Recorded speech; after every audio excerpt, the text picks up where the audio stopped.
इस कार्यक्रम में हमें ज्वाइन कर चुके हैं वीरेंद्र जी, स्वागत आपका। तो बताइए कि ये पंकज चौधरी अपनी नई टीम क्यों नहीं बना पा रहे हैं, प्रॉब्लम क्या है? तब तो सब लोग कहते थे कि भूपेंद्र चौधरी अपनी टीम नहीं बना पा रहे हैं, चेंज नहीं कर पा रहे हैं। अब 5 महीने से तो मैं देख रहा हूँ, 5वां महीना लग गया है, पंकज चौधरी तो टीम बना नहीं पा रहे हैं। कोई प्रॉब्लम है? देखिए, ऐसा है कि बीजेपी में डबल इंजन की सरकार है और डबल इंजन के बीच में जो डिब्बे हैं ये सब आपस में भड़बड़ा रहे हैं। कोई इधर खींच रहा है, कोई उधर भाग रहा है। बीजेपी अपने नेताओं को भी देती है, लेकिन बड़ा तरसा के देती है कोई चीज़। इतना आसानी से दे तो फिर बीजेपी कहाँ है? और आप ये भी जान लीजिए कि जो कांग्रेस को रोग लगा था वही रोग बीजेपी को भी लगा है। उत्तर प्रदेश में जिनके फैसले दिल्ली से होंगे वहाँ पर गुटबाजी होगी, फिर वहाँ टांग खिंचाई होगी, वहाँ फैसले नहीं होते हैं। हर बार दिल्ली मीटिंग होती है, दिल्ली के नेता लखनऊ आते हैं, मीटिंग करते हैं, रिजल्ट नहीं निकलता है, जीरो रह जाता है। और मुझे उम्मीद इस बात की कतई नहीं कि सरकार किसी मंत्री को हटा पाएगी। 8 महीने की सरकार बची है, एक एक मंत्री 10-10 साल से हैं, उनको हटा पाना इतना आसान नहीं है। पंकज चौधरी को 5वां महीना शुरू हो गया है अध्यक्ष बने, और जब तक फैसले की नौबत आती है तब तक कोई देवता नाराज हो जाता है।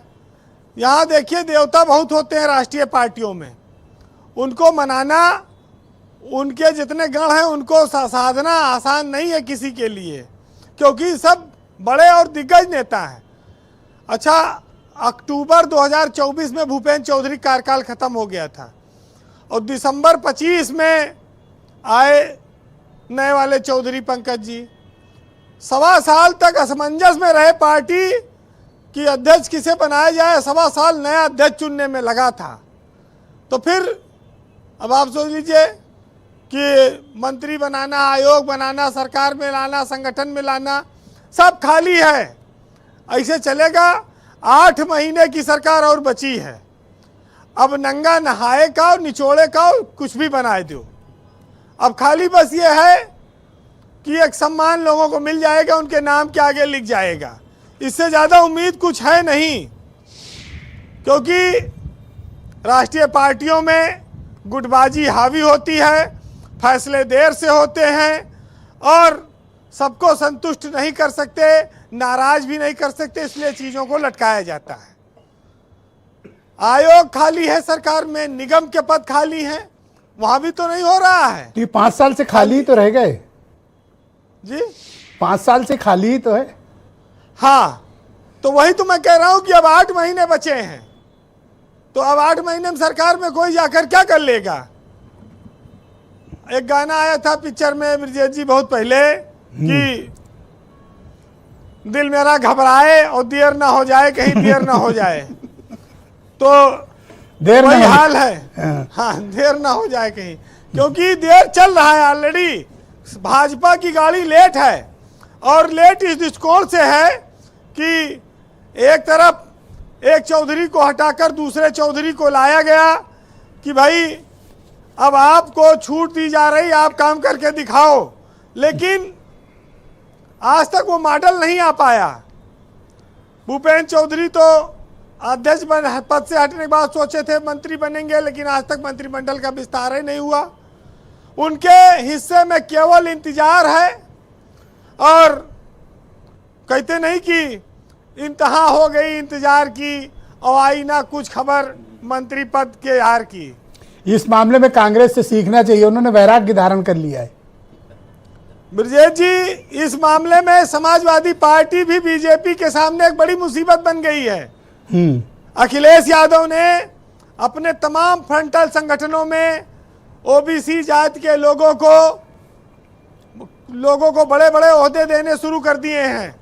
महिला सभा है और विभिन्न संगठन है, देखिए, चाहे कुर्मी समाज के लोग हों, चाहे राजभर समाज के लोग हों। ये भाजपा को इस पर सतर्क हो जाना चाहिए। वो रोज संगठन सौंप रहे हैं, तो आपके संगठन के निर्माण में क्यों देरी हो रही है? इससे आपको कहीं ना कहीं नुकसान उठाना पड़ सकता है। और अब ये कह रहे हैं बंगाल चुनाव, जिस देश में हरदम चुनाव होते हैं, हरदम को, अच्छा दिल्ली वाले भाई व्यस्त रहते हैं, जब तक सोचते आओ मीटिंग करे बैठे तब तक कहीं चुनाव का ऐलान हो जाता है। यूपी की नीयत तो यही बनी हुई है। अब बीजेपी अध्यक्ष बदलती है लेकिन नीचे बदलाव नहीं कर पाई है और इसके वजह से उसको तमाम सारी समस्याओं का सामना करना पड़ेगा। फिलहाल जातिगत समीकरण में उलझे हुए लोगों के लिए जी आप चाहे जितनी डिबेट करा लें वो जल्दी फैसले नहीं कर पाएंगे। आप इस कविता को सुनिए और आनंद लीजिए कि वादों का निभाना बाकी है, औरों को मनाना बाकी है, अपना भी समझना बाकी है, उनका भी समझना बाकी है। सबको पता है हम उनके हैं, बस उनको बताना बाकी है। और फूल कमल के खिल तो गए, मुस्कान का खिलना भी बाकी है। अरे खान साहब लाल टोपी पहन लिए, देखा कि नहीं देखा आपने?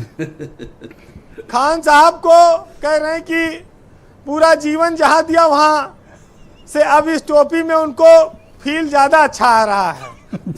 नीला रंग उनके लिए जो था वो सूट नहीं कर रहा था, कह रहे थे। बहुत शुक्रिया वीरेंद्र जी, आपका बहुत बहुत धन्यवाद ग्राउंड जीरो से अपना फीडबैक, ओपिनियन और पॉलिटिकल ऑब्जर्वेशन